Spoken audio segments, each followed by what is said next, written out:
জানেন আসাম সরকার সমগ্র আসাম শক্তি দম্ভ আমরা দেখতে পাচ্ছি, সরকার দেখাচ্ছে আমাদেরকে।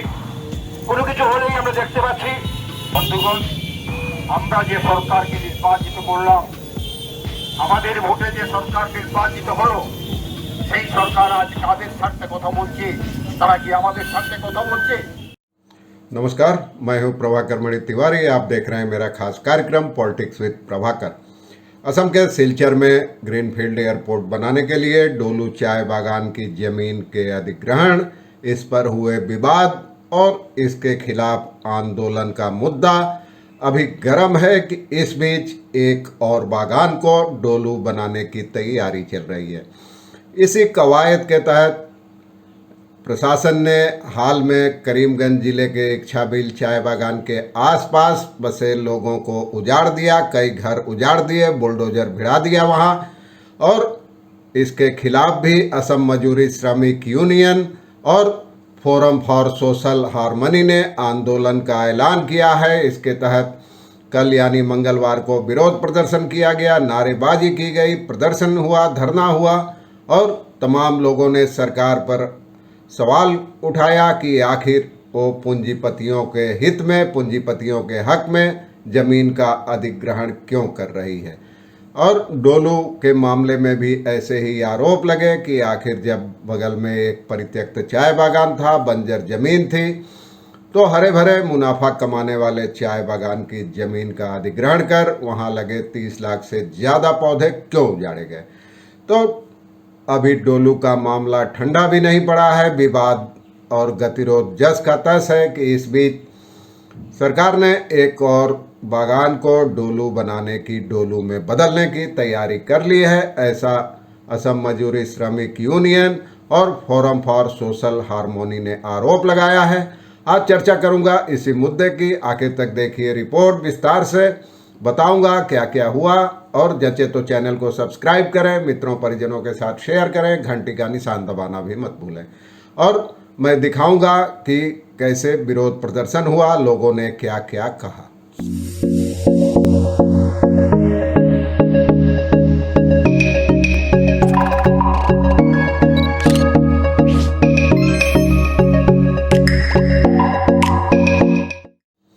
कटामनी में इच्छाबिल चाय बागान के पास कई पीढ़ियों से रहने वाले लोगों के घरों को बुलडोजर भिड़ाकर उजाड़ दिया गया। इसके खिलाफ फोरम फॉर सोशल हार्मनी और असम मजदूरी श्रमिक यूनियन ने साझा आंदोलन का ऐलान किया है। इसके तहत मंगलवार को इलाके में विरोध प्रदर्शन, नारेबाजी का ऐलान किया गया। सरकार की मंशा पर सवाल उठाए गए कि आखिर वो पूंजीपतियों के हक में, उनके हित में जमीन अधिग्रहण की प्रक्रिया इतनी तेजी से क्यों चला रही है और इसके पीछे क्या मंशा है। यूनियनों ने सरकार पर लोगों के मौलिक अधिकारों को छीनने का, दबाने का आरोप लगाया है। आइए पहले आपको दिखाता हूं कुछ वीडियो उस विरोध प्रदर्शन के और जानते हैं कि उन नेताओं ने क्या कहा। असमिया में है लेकिन आप लोग अच्छी तरह समझ जाएंगे, असमिया और बंगला का मिला जुला है। तो आइए पहले देख लें, उसके बाद फिर और आगे चर्चा करता हूं। আসাম সরকার সমগ্র আসাম জুড়ে ব্যাপক উচ্ছেদ অভিযানে নেমেছে। এই উচ্ছেদ অভিযানে বর্বরতা এবং অমানবিকতার সমস্ত সীমা ছাড়িয়ে গেছে। আমরা দেখেছি গরুকুটিতে একটা মৃতদেহের উপর শাসনের লোকরা মৃতদেহের উপর নৃত্য করতে, এই বার্তা গোটা পৃথিবীতে ছড়িয়েছে যে উচ্ছেদ অভিযান কীরকমভাবে বর্বর এবং অমানবিক। সরকারের যুক্তি কি? সরকারের দুটো যুক্তি। একটি যুক্তি হচ্ছে যে আমরা আসামকে উন্নয়ন করতে চাই, আসামের উন্নয়ন করতে চাই। দুই, আমরা বেদখলকারীদের উচ্ছেদ করতে চাই। কিন্তু বাস্তবে কি হচ্ছে দেখুন, আমাদের এই এলাকার, এই কাছাড় এবং করিমগঞ্জ বরাক উপত্যকার দুটি উদাহরণ যদি আমরা তুলে ধরতে পারি তাহলেই দেখতে পাবো আসল উদ্দেশ্যটা কি। আসল উদ্দেশ্য কি উন্নয়ন? আসল উদ্দেশ্য কি বেদখলকারীদের উচ্ছেদ? আমরা ডলুর দিকে যদি তাকাই তাহলে আমরা দেখতে পাবো যে তারা যে বিমানবন্দর নির্মাণের কথা বলছেন, সেই বিমানবন্দর বরাক উপত্যকার কাছাড় জেলার যে কোনো জায়গায় হতে পারত। জায়গার অভাব ছিল না, খালি জায়গার অভাব ছিল না, এমনকি সরকারি জায়গারও অভাব ছিল না। কিন্তু সেই জন্য ডলুতেই করতে হবে এবং সেই ডলু চা বাগানের 30 লক্ষ চা গাছ উপড়ে ফেলে সেই চা বাগানকে ধ্বংস করে, সেই শিল্পকে ধ্বংস করে সেখানেই বিমানবন্দর করতে হবে। সেই ইয়ে নিয়ে সরকার কেন সেই অবস্থান নিয়েছে? আমরা দেখেছি যে সরকারের চোখের সামনে এবং আমাদের চোখের সামনে এইচপিসির মতো একটা চালু শিল্প প্রতিষ্ঠান, যেখানে লাখ লাখ লোক সেই শিল্প প্রতিষ্ঠানকে কেন্দ্র করে বেঁচে থাকত, সেই শিল্প প্রতিষ্ঠান যখন লাভজনক অবস্থায় গেছে তখনই সরকার সেই প্রতিষ্ঠানকে বন্ধ করে দিয়েছে। তাহলে সরকারের উদ্দেশ্য উন্নয়ন কি আসল উদ্দেশ্য, না তাদের উদ্দেশ্য অন্য কিছু? সেই বিমানবন্দর নির্মাণের নামে ডলুর মতো একটা গুরুত্বপূর্ণ জায়গাকে, ডলুর মতো একটা গুরুত্বপূর্ণ মুনাফাকারী চা বাগানকে ধ্বংস করে সেই জায়গা কেন দখল করা হলো?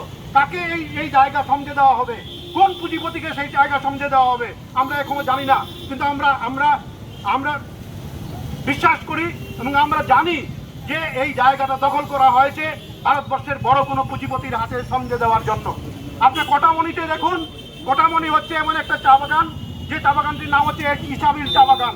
সেই চা বাগানটি শক্তি দম্ভ আমরা দেখতে পাচ্ছি, সরকার দেখাচ্ছে আমাদেরকে। কোনো কিছু হলেই আমরা দেখতে পাচ্ছি বুলডোজার নামিয়ে আনছে সরকার। এখন এই সরকারের প্রতীক হয়ে গেছে বুলডোজার। কাল যদি বলা হয় যে তোমরা সরকার শব্দ বলতে পারবে না, তাহলে যে কোনো কেউ যদি বলেন যে আমরা বুলডোজার বলবো, তাহলে যে কোনো কেউ বুঝে যাবেন যে সরকারের কথা বলা হচ্ছে। এই সরকার কিছু পারুক না পারুক, বুলডোজার দিয়ে সাধারণ মানুষের শান্তির ঘর, শান্তির নীড় সেটাকে গুড়িয়ে দিতে একদম ওস্তাদ হয়ে গেছে। যে দৃশ্য আমরা উত্তরপ্রদেশে দেখে অভ্যস্ত ছিলাম, আমরা কিছুদিন ধরে সেই একই দৃশ্য দেখছি আসামে। আমরা দেখলাম বুলডোজার দিয়ে হাজার হাজার মানুষের ঘর বাড়ি ভেঙে দিয়ে তাদেরকে খোলা ছাদের নিচে নিয়ে আসলো গরু খুঁটিতে। আমরা দেখলাম সেই উচ্ছেদ চললো নওগাঁওয়ে, আমরা দেখলাম সেই উচ্ছেদ চললো আমাদের এখানে ধলাইয়ে, আমরা সেই উচ্ছেদ দেখলাম চলছে করিমগঞ্জের পাতারকান্দির পাশে থাকা কোটামনি জায়গায়।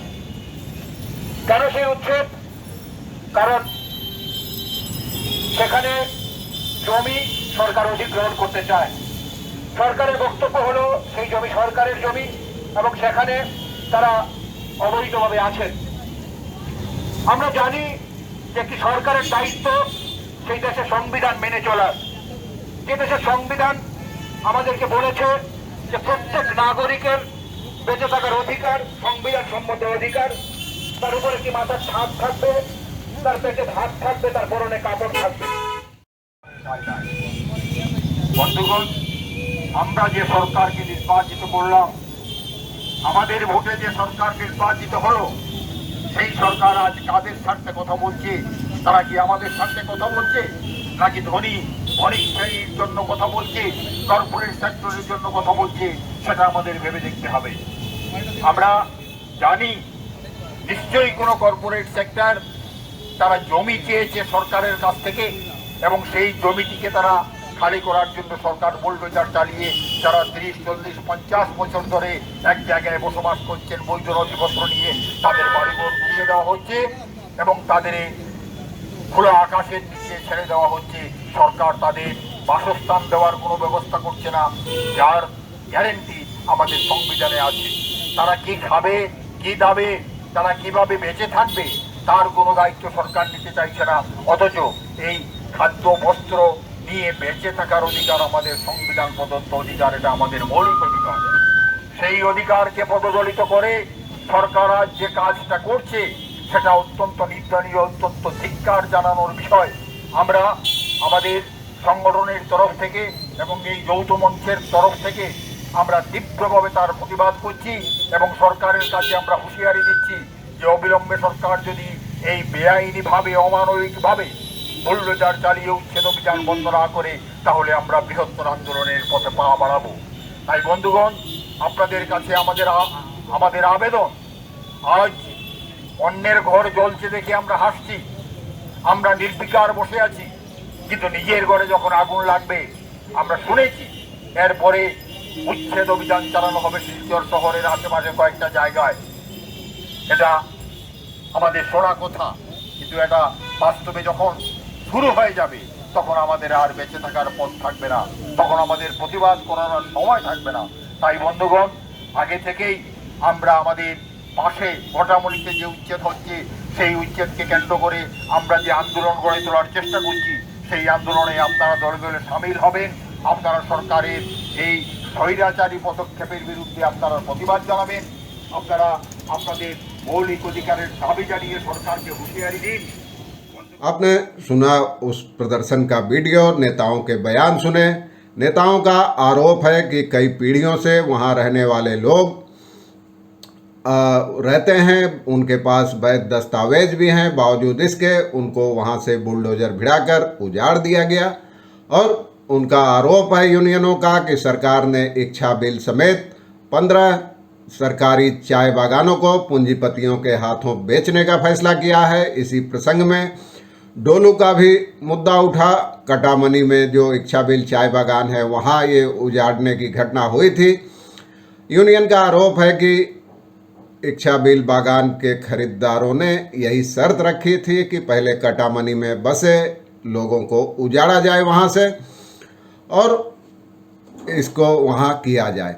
तो सरकार की इस नीतियों का विरोध किया है। फोरम फॉर सोशल हार्मनी ने कहा है कि ये नहीं है, सीलिंग के बाहर जो ज़मीन है वहाँ लोग रहते थे, उनको अवैध करार देकर वहाँ से उनको हटा दिया गया और पूरे राज्य में महत्वपूर्ण ज़मीन पर उनको सरकार पूंजीपतियों को सौंप दे रही है।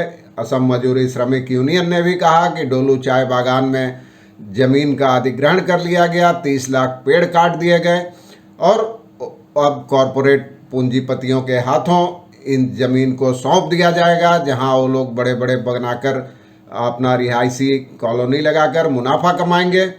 और कल का जो विरोध प्रदर्शन हुआ, जिसके वीडियोज आपने देखे, उसमें डोलू चाय बागान बचाओ समन्वय समिति, फ्रेंड्स ऑफ डोलू, असम मजदूरी श्रमिक यूनियन, AIUTUC के भी प्रतिनिधि मौजूद थे।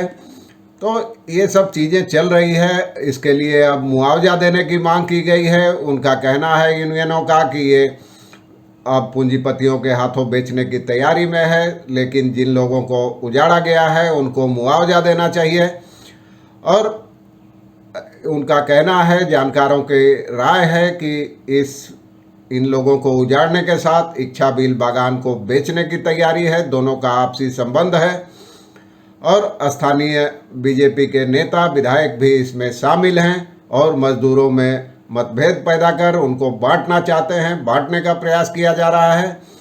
उन्होंने कहा है कि यह प्रक्रिया, उजाड़ने की इस प्रक्रिया को अगर तुरंत रोका नहीं गया तो बड़े पैमाने पर आंदोलन किया जाएगा और यह पूंजीपतियों को बढ़ावा देने वाली सरकार के खिलाफ तमाम लोग आंदोलन करेंगे। तो आज के लिए बस इतना ही। आगे कोई अपडेट होता है तो फिर आपको बताऊंगा। धन्यवाद, नमस्कार।